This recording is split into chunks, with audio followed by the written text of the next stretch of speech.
자러나 울어나 치우치지 말라. 오늘 이 본문 말씀에 하나님이 여호수아에게 요구하시는 것은 율법을 다 지켜 행하고 자러나 울어나 치우치지 말라고 7절부터 9절에 기록하고 있습니다. 모세의 뒤를 이어서 이제 여호수아는 지도자가 되었지만은 많은 걱정과 두려움이 앞섰습니다. 또한 사람들이 자신을 지도자로 인정하지 않으면 어떻게 할까? 염려 근심 속에서 하나님께서는 이 귀한 말씀을 허락하셨습니다. 1절부터 9절 말씀이 여호수아에게 하나님이 주시는 말씀입니다. 두려워 말라. 내가 모세에게 함께 한 것 같이 너와 함께 하리라. 마음을 강하게 하라. 담대하라. 하나님께서는 여호수아가 모세를 뒤이어서 가나안 땅까지 승리하는 방법을 이렇게 말씀을 해주셨습니다. 그것이 바로 오늘 본문으로 말씀에 굳게 서서 치우치지 말라는 것입니다. 그런데 중심이 있어야 흔들리지 않는데 여호수아에게 말씀하신 그 중심이 무엇일까요? 내가 말씀을 다 지켜 행하고 말씀에 중심을 두고 자러나 울어나 치우치지 말고 어떠한 상황이나 어떠한 조건에 기울지 말고 오직 하나님의 말씀대로 살라고 말씀하고 계십니다. 지금도 이 진리는 변함이 없습니다. 오직 말씀을 붙들고 순종하고 살기만 하면은 우리의 삶은 승리의 삶을 살아갈 수가 있습니다. 말씀으로 살아가는 사람들이 가정이나 교회가 또한 이 나라가 하나님이 언약하신 복을 받아 누릴 수가 있습니다. 말씀 안에 살아가시기를 주님의 이름으로 축원합니다. 우리는 인생을 살면서 수많은 문제에 부딪혀서 어려운 일을 당할 때가 심이나도 많습니다.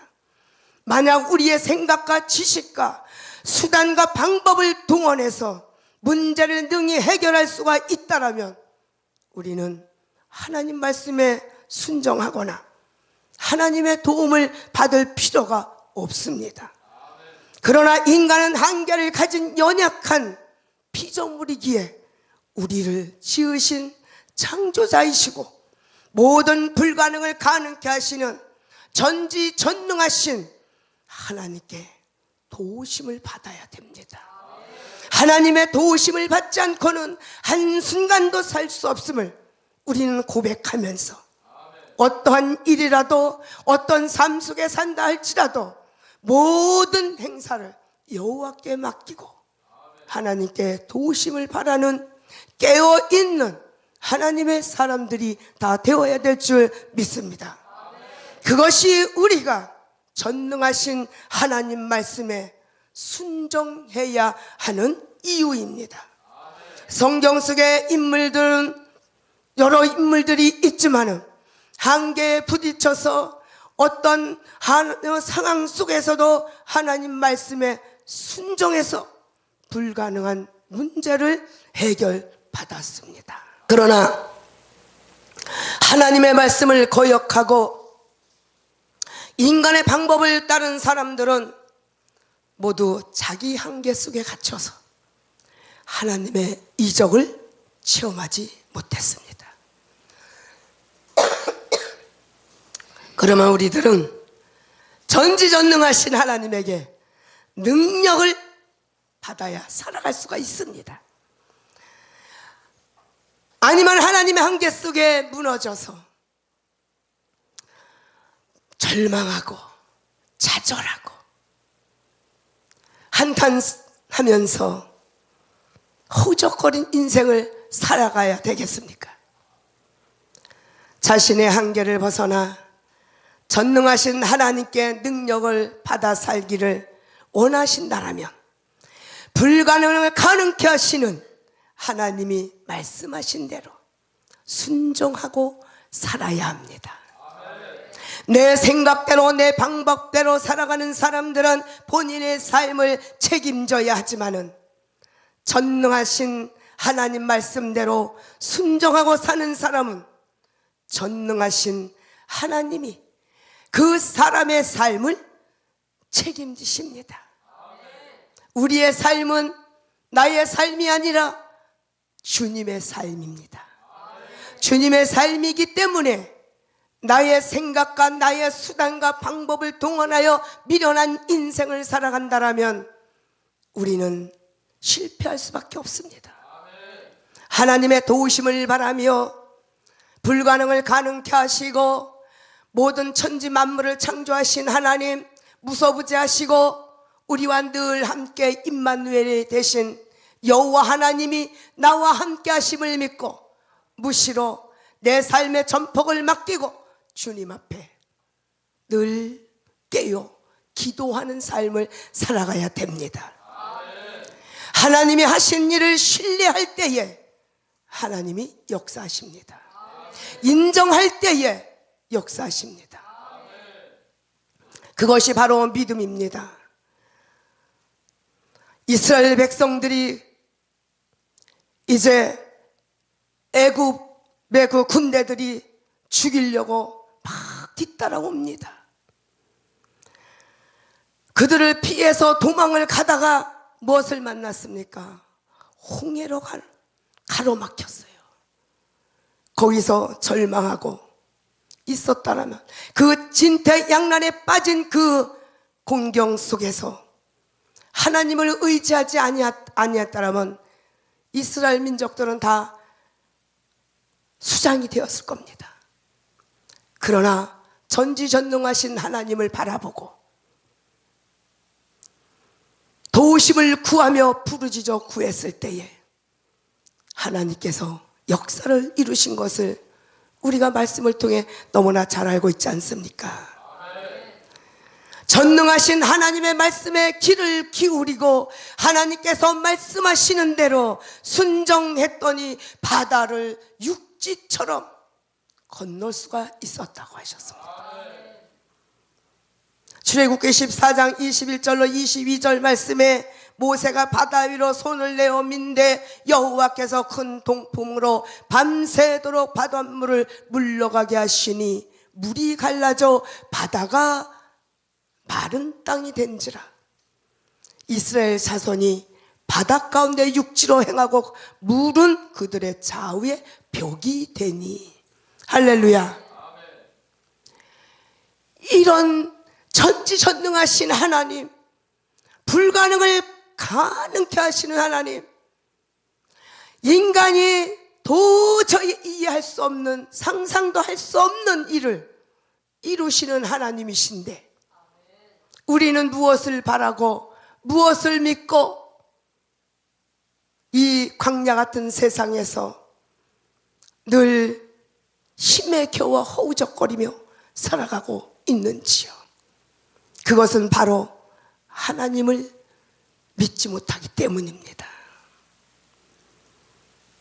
만약에 이스라엘 백성들이 홍해 앞에서 하나님의 도우심을 구하지 아니하고 인간의 한계에 부딪혀서 어쩔 수 없어, 이제는 죽을 수밖에 없어, 우리가 할 수 있는 이것이 아니야, 우린 할 수 없어, 아무것도 할 수 없다라는 그런 생각을 하고 절망하고 포기했다라면 그들은 홍해 앞에서 모두 다 어떻게 됐습니까? 몰살당합니다. 그러나 전지전능하신 하나님의 말씀을 믿고 의지하여 도우심 받기를 원하는 자는 인간이 이해할 수 없는 그런 일, 정말 우리가 생각할 수도 없는 그런 일들을 하나님은 하신다라는 그 믿음을 확고하게 믿었을 때에 우리의 삶 속에서 하나님이 함께 하심을 체험할 수가 있습니다. 그 믿음을 소유하시기를 주님의 이름으로 축원합니다. 하나님 말씀에 순종하면은 하나님께서는 우리의 수고를 하나도 헛되이 보지 아니하시고 그 보상을 천배 만배로 다 해주신다 그랬어요. 반드시 하나님의 놀라우신 이적을 경험할 수가 있습니다. 요단강을 밟을 때에도 요단강을 갈라지는 이적을 보았다 그랬어요. 여호수아 3장 15절로 16절 말씀을 쭉 보시면은 요단에 이르면 궤를 맨 자가 제사장, 그 제사장들의 발이 물가에 잠기면 곧 위에서 흘러내리던 물이 그쳐진다 그랬습니다. 믿고 요단강에 발을 디뎠을 때에 역사가 일어났습니다. 우리가 할 수 있다라는 일은 아무것도 없습니다. 여리고 성을 들을 때도 여리고 성이 무너지는 역사를 경험했던 것을 여호수아 6장 15절로 20절에 기록하고 있습니다. 하나님은 철옹성 같은 여리고 성을 무너뜨리는데 어떤 무기나 전략도 없이 단지 아무 말도 하지 말고 하루에 한 번씩 여리고성을 돌라 그랬어요. 이건 진정으로 상식적으로 정말 이해되지 않는 그런 명령이었습니다. 그러나 여호수아는 그대로 순종했다 그랬어요. 순종했을 때에 역사가 일어나는 겁니다. 하나님 말씀에 순종하면 반드시 하나님이 역사하시는 이적을 체험하고 하나님 말씀에 순종하면은 하나님의 약속하신 그 책임을 반드시 이루십니다. 하나님께서 여호수아에게 법궤를 메고 요단강을 건너 밟아라 그러셨을 때 여호수아가 상식적으로 믿지 않고 이해하지도 못했다고 했다 그랬어요. 하나님이 역사하시는 이적을 보기 위해서는 이렇게 무대법 하나님이 명령하시면 그대로 순종했을 때 역사하시는 겁니다. 우리가 이 강야 생활 속에서 이리 갈까 저리 갈까 하지 말까 할까 드릴까 말까 방향을 잡지 못하고 갈팡질팡하는 인생을 살아갈 때가 얼마나 많습니까? 무에서 유로 창조하시는 하나님을 순간순간마다 망각하고 현실을 바라보고 그 현실에 어려운 문제를 놓고 전전긍긍하며 고통의 늪에 빠져서 허우적거리는 그런 인생을 살 때가 얼마나 많습니까? 그것이 바로 하나님의 말씀을 믿지 못하기 때문입니다. 아무리 불가능한 일이라도 하나님 말씀에 순종하는 사람은 한계를 초월하는 이적을 경험할 수가 있음을 믿으시기 바랍니다. 내 이 종재기 같은 내 생각으로 하나님을 과소평가하지 말고 불가능을 가능케 하시는 하나님 말씀에 순종해야 합니다. 말씀을 붙들고 순종하면 그 속에는 구원의 길이 있고 또한 축복의 길이 있는 줄을 믿으시기를 바랍니다. 말씀을 귀하게 여기시고 말씀을 사모하시기를 주님의 이름으로 축원합니다. 은혜를 받으려면은 치우치지 말아야 됩니다. 오직 하나님만 바라보고 나의 모든 삶의 초점을 하나님의 말씀에 비춰서 위의 것을 바라보며 살아갔을 때에 역사가 일어나는 거예요. 믿음이 연약한 자는 하나님의 말씀을 신뢰하지 못하는 자는 자러나 울어나 막 치우쳐서 흔들거리는 인생을 살아갑니다. 그래서 복을 못 받고 평생을 그렇게 살다가 생을 마감하는 불쌍한 사람들도 없지 않아 많습니다. 오늘 여호수아가 이 사람의 출신 신분이 뭡니까? 모세의 수종자였던 그분이 아비였어요. 아비였는데 그 아비의 아들도 종이지 않습니까? 종은 무슨 뜻입니까? 아바드, 섬긴다는 겁니다. 그런데 많고 많은 사람들 중에 60만이나 되는 사람들 가운데 정말 최고로 낮고 낮은 이 종을 택해서 하나님이 쓰셨다라는 거예요. 하나님의 종으로, 지도자로 하나님이 세우셨다는 겁니다. 이스라엘 백성들이 여호수아를 지도자로 인정하지 않는 것이 바로 수종자였던 그를 지도자로 세워놓았기 때문에 잘 인정하지 않았다라는 것을 여호수아는 걱정을 했던 겁니다. 그러나 하나님께서 강하고 담대하라, 내가 어디를 가든지 너와 함께하리라. 종이었던 민족 지도자로 세우신 하나님께서 그냥 세우신 것이 아닙니다.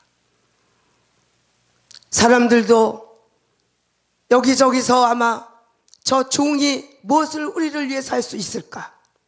아마 수근수근했을 거예요. 그러나 하나님께서는 여호수아가 일할 수 있도록 필요한 모든 것을, 또한 그 중심을 보시고 다 예비해 놓으셨다고 말씀하십니다. 하나님의 일을 하는 사람들은 지금 가진 것이 중요하지 않고 앞으로 어떤 비전을 가지고 사느냐, 그것이 더 중요합니다. 하나님께서 쓰시고자 하시면은 모든 것을 채우시고 우리의 삶의 배경이 다 되어 주십니다. 우리 목회의 배경이 되어 주십니다. 우리의 삶의 모든 것을 다 아시는 하나님께서 다 배경으로 삼으시고 우리가 믿음으로 겸손하게 그 나라와 그 의를 위하여 구하기만 한다라면 부족함이 없도록 하나님께서는 부어주실 줄을 믿습니다. 성경을 보시면은 모세에게는 권능의 지팡이를 들려주셨다고 우린 너무나 잘 알고 있습니다. 또한 엘리야에게는 권능의 두루마리를 입혀주셨다고 열왕기하 2장 8절에 말씀하고 있습니다. 엘리사에게는 갑절의 영감을 주셨다 그랬습니다. 열왕기 2장 9절 말씀에 여호수아도 그냥 보내지 아니하시고 오늘 복과 능력을 주실 것을 약속을 하시고 주님의 일을 감당하도록 보내신 것입니다. 우리 모두에게도 하나님께서 그냥 하나님의 자녀로 삼으시고 각 지체들로 불러 모아 주셔서 연합하게 하셔서 하나님의 일을 감당케 하시는 하나님, 그냥 부르신 것이 아니라 모든 것을 다 예비해 놓으시고 우리를 부르셔서 하나님이 뜻하신 일들, 계획하신 일들을 이뤄나가시려고 우리를 위해 다 예비하셨습니다. 하나님께서는 자라나 우러나 치우치지 않는 사람을 사용하십니다. 세상으로 기울어진 사람은 하나님께서 쓰시지 않습니다. 아무리 연약해도 하나님께서 자라나 우러나 치우지 않는 사람을 귀히 여기시고 크게 귀하게 사용하십니다. 말씀을 주야로 또한 묵상하는 사람은 치우치지 않는다고 하셨습니다. 하나님의 축복은 은혜받을 만한 사람의 것입니다. 은혜받은 사람은 하나님만 바라보고 말씀을 중심을 두고 살아갑니다. 우리는 말씀을 들을 때마다 은혜를 받아야 합니다. 여호수아 이 대한 지도자를 쓰임받을 수 있었던 그 비결이 바로 하나님의 말씀과 하나님의 능력을 의지했기 때문입니다. 아멘. 여호수아보다 똑똑하고 지혜 있는 사람도 허다한데 부르셨잖아요. 세우셨잖아요. 크게 사용하셨잖아요. 바로 우리입니다.